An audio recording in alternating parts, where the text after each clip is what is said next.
আলোচনায় অংশগ্রহণ করবেন মাননীয় বিদ্যুৎ ও জ্বালানি প্রতিমন্ত্রী জনাব অনিন্দ ইসলাম অমিত। জনাব অনিন্দ ইসলাম অমিত, আপনার সময় 10 মিনিট। ধন্যবাদ।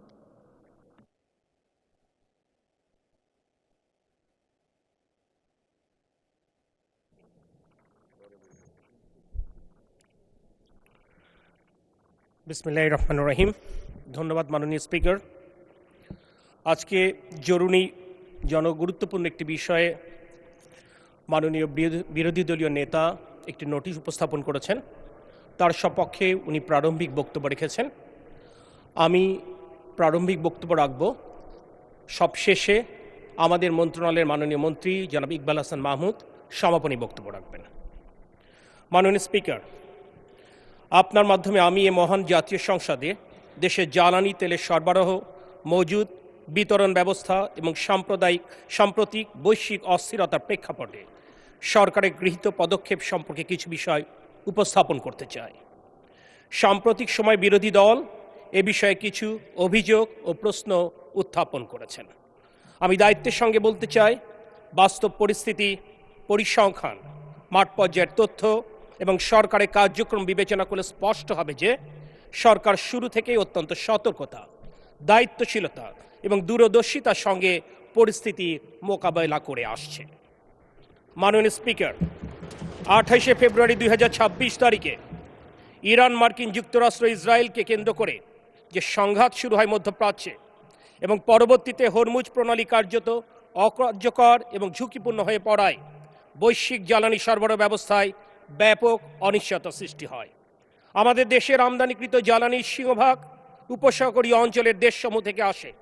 বিশেষ করে ইস্টার্ন রিফাইনারি প্রতিষ্ঠার পর থেকেই সৌদি আরবের অ্যারাবিয়ান ক্রুড এবং সংযুক্ত আরব আমিরাতের মারমান ক্রুড আমদানি হয়ে আসছে।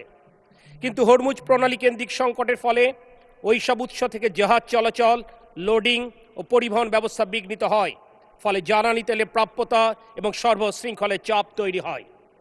এই বাস্তবতায় সরকার পরিস্থিতির গভীরতা অনুধাবন করে শুরু থেকে একটি সংযত, সুরক্ষামূলক এবং দায়িত্বশীল সরবরাহ ব্যবস্থার নীতি গ্রহণ করে। কারণ তখন আমাদের হাতে পর্যাপ্ত মজুদ ছিল না। আমরা এমন এক অবস্থার সম্মুখীন ছিলাম যেখানে রাষ্ট্রের প্রয়োজনীয় জ্বালানি নিরাপত্তা নিশ্চিত করতে হলে সরবরাহ ও মজুদের মধ্যে একটি সতর্ক ভারসাম্য বজায় রাখা জরুরি ছিল। 17 ফেব্রুয়ারি 2026 আমরা যেদিন জনগণের সমর্থনে সরকার গঠন করি, তখন দেশে জ্বালানি তেলের মজুদ ছিল মাত্র 7 দিনের। মধ্যপ্রাচ্যে যুদ্ধ শুরুর দিন অর্থাৎ 28শে ফেব্রুয়ারিতে আন্তর্জাতিক বাজারে ডিজেলের মূল্য ছিল $88। 19 এপ্রিল ডিজেলের মূল্য দাঁড়ায় $164। অকটেন অন্যান্য জ্বালানি পণ্যের দামও সমহারে বৃদ্ধি পেয়েছে। কিন্তু সরকারের ধারাবাহিক উদ্যোগ, দ্রুত সংগ্রহ, সরবরাহ পুনর্বিন্যাস, বিকল্প উৎস সন্ধান এবং কঠোর মাঠ ব্যবস্থার ফলে বর্তমানে আমরা মজুদের অবস্থান উল্লেখযোগ্যভাবে শক্তিশালী করতে সক্ষম হয়েছি। অত্যন্ত দায়িত্বশীলতার সাথে আজ জনগণের ভোটে নির্বাচিত সংসদ সদস্যের মাধ্যমে সমগ্র দেশবাসীকে আশ্বস্ত করতে চাই, বর্তমানের জনগণের নির্বাচিত সরকার আগামী মে মাস পর্যন্ত জ্বালানি যে চাহিদা সেটি নিশ্চিত করতে সক্ষম হয়েছে। আমরা এখন আগামী জুন এবং জুলাই মাসের জ্বালানি চাহিদা পূরণের প্রস্তুতি গ্রহণ করছি। মাননীয় স্পিকার, আমি এই সংক্রান্ত কিছু তথ্য এই মহান জাতীয় সংসদে উপস্থাপন করতে চাই। আন্তর্জাতিক বাজারে 2026 সালের 2 ফেব্রুয়ারি ডিজেলের মূল্য ছিল $82.05, যেটি 27 ফেব্রুয়ারি যুদ্ধ শুরুর আগে দাঁড়ায় $88.04। 17 এপ্রিল 2026 সর্বশেষ প্রকাশনা অনুযায়ী এটির মূল্য দাঁড়ায় $162.93 মার্কিন ডলার।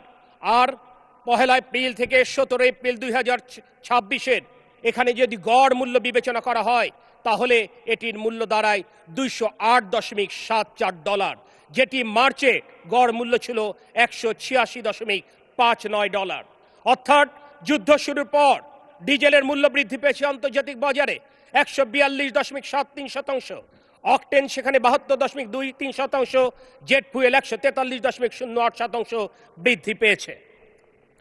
মাননীয় স্পিকার, এই যুদ্ধ পরিস্থিতির পর অন্যান্য দেশগুলো কি উদ্যোগ নিয়েছে আমরা যদি দেখি, তাহলে আমরা দেখব পাকিস্তানে অকটেনের মূল্য বৃদ্ধি পেয়েছে 38%, যেখানে ডিজেলের মূল্য তারা বৃদ্ধি করেছে 40%। ভারতের মূল্য দেখলে মনে হবে যে তারা মূল্য বৃদ্ধি করেনি, কিন্তু তারা শুল্ক কাঠামোর পুনর্বিন্যাস ঘটিয়ে মূল্য স্বাভাবিক রাখবার চেষ্টা করে যাচ্ছে। শ্রীলঙ্কায় অকটেনের মূল্য বৃদ্ধি পেয়েছে 44%, ডিজেলের মূল্য 35%।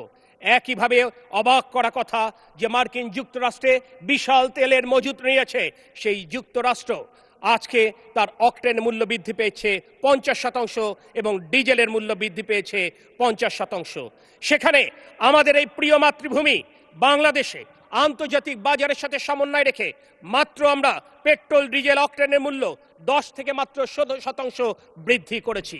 যদিও যুদ্ধ শুরুর প্রথম 45 দিন বাংলাদেশের খেটে খাওয়া কৃষক, যারা এই বাংলাদেশের অর্থনীতির মূল চালিকা শক্তি, তাদের সেচের কথা বিবেচনা করে এই সরকার মূল্য সমন্বয়ের প্রচণ্ড চাপ থাকবার পরেও মূল্য সমন্বয় করবার চিন্তা করেনি। 14 এপ্রিল এর পরে যখন সেচের জন্য বিদ্যুৎ এবং ডিজেলের চাহিদা কমা শুরু করেছে, তখন বাস্তবতার নিরিখেই মূল্য সমন্বয় করতে হয়েছে।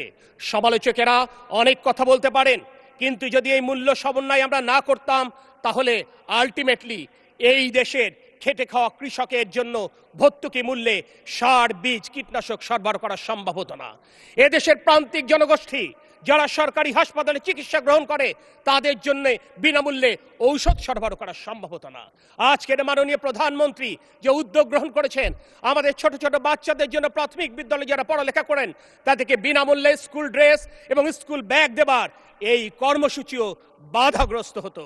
আর সে কারণে বাস্তবতার নিরিখেই আমাদেরকে এই বিষয়গুলো সমন্বয় করতে হয়েছে। সারা বিশ্ব পরিস্থিতির দিকে যদি আমরা তাকাই তাহলে অনেক কথাই বলতে হবে।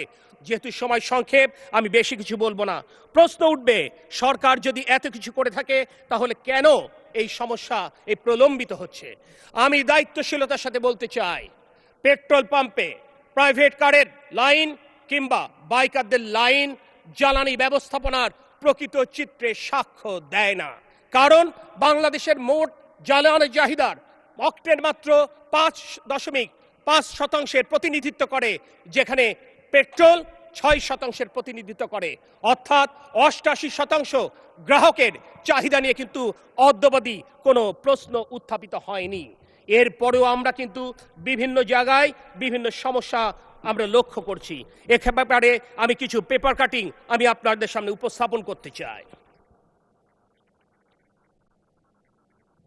মার্চ মাসের 7 তারিখে বাংলা ভিশন বলছে, পাবনায় জামায়াত নেতার পাম্পে অভিযান, এবার পাবনায় পানির ট্যাঙ্কে তেলের সন্ধান। নাউজুবিল্লাহ। 10 মার্চ পাবনায় ডিবিসি নিউজ বলছে, এবার পাবনায় ড্রয়িং রুমে মিলল মিনি পেট্রোল পাম্প। নাটোরে যুগান্তর বলছে, 8 তারিখ মার্চে সিংড়ায় মাটির নিচে 10,000 লিটার ডিজেল মজুদ।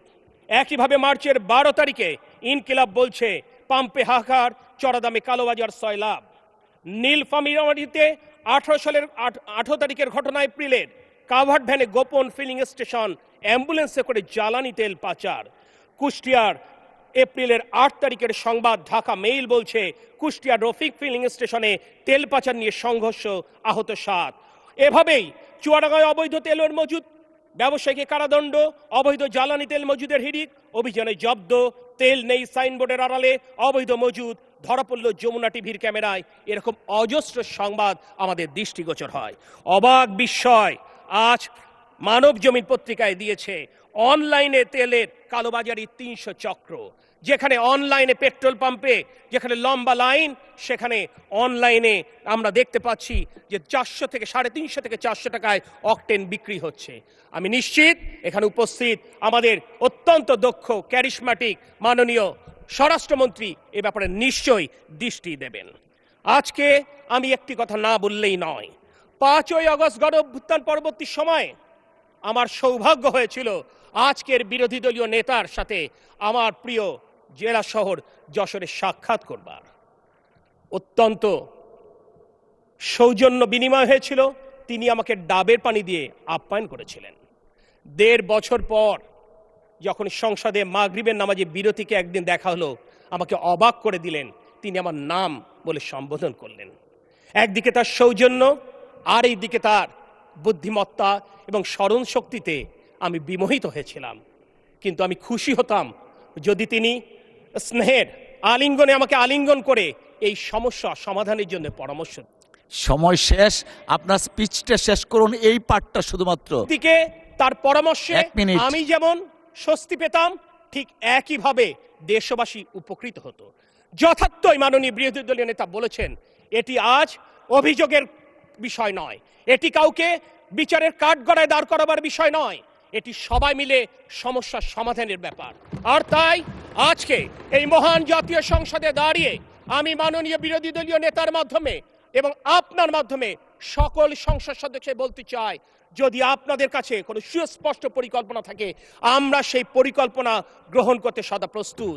এক্ষেত্রে আমি উল্লেখ করতে চাই, আমরা ইতোমধ্যে দেশের শীর্ষ গণমাধ্যম ব্যক্তিত্বদের সাথে আমাদের মাননীয় মন্ত্রী জনাব ইকবাল হাসান মাহমুদের নেতৃত্বে আমরা বৈঠক করেছি। এই দেশের বিজ্ঞ জ্বালানি বিশেষজ্ঞদের সাথে ধারাবাহিকভাবে আমরা বৈঠক করে চলেছি। আগামী শনিবারও এরকম একটি বৈঠকের দিন নির্ধারিত রয়েছে। আমি গতকাল এই জুলাই অভ্যুত্থানের এক তারকা যোদ্ধা আবুল হাসনাতের কাছে আমি বলেছিলাম, ছোট ভাই তুমি অনেক বুদ্ধি।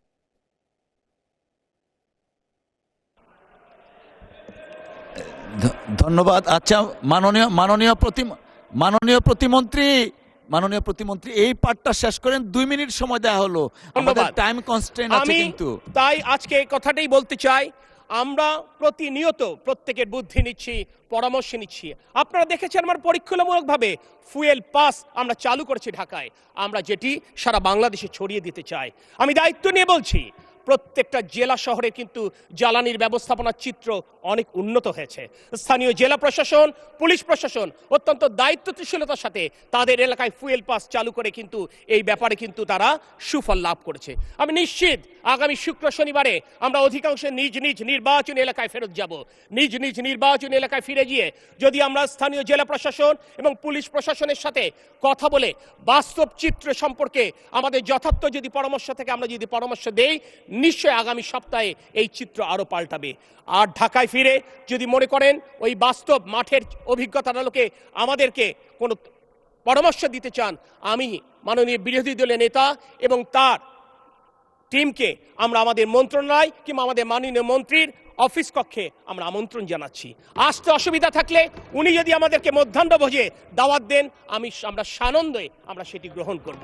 এক্ষেত্রে একটি কথা বলতে চাই, যখন সমস্ত চেষ্টায় কাঙ্ক্ষিত সুফল আসছে না, তখন সর্বশেষ যেদিন মাননীয় সরকার দলীয় হুইপ আমাদেরকে মধ্যাহ্নভোজে আপ্যায়ন করেছিলেন, সেদিন আমি বিরোধী দলীয় এক সংসদ সদস্যকে বলেছিলাম, যিনি আমার বিভাগ খুলনা বিভাগ থেকে নির্বাচিত হয়েছেন, ভাই চেষ্টা করতে সমাধান কিছু করতে পারছি না, আপনি তো মনে হচ্ছে উঁচু মানের আলেম, একটু দোয়া করে একটু ফু দিয়ে দেন না, যদি তাৎক্ষণিকভাবে এই সমস্যার সমাধান হয়। তাই মাননীয় স্পিকার, আজ আমি আপনার মাধ্যমে সমগ্র দেশবাসীর কাছে, বিশেষ করে এই সংসদে নির্বাচিত সংসদ সদস্যদের কাছে, যদি তাদের কোনো সুচিন্তিত পরামর্শ থাকে দেশের স্বার্থে, জনগণের স্বার্থে, সেই পরামর্শ সাদরে গ্রহণ করতে জনাব তারেক রহমানের নেতৃত্বাধীন সরকার, ইকবাল হাসান মাহমুদ টুকুর নেতৃত্বাধীন বিদ্যুৎ এবং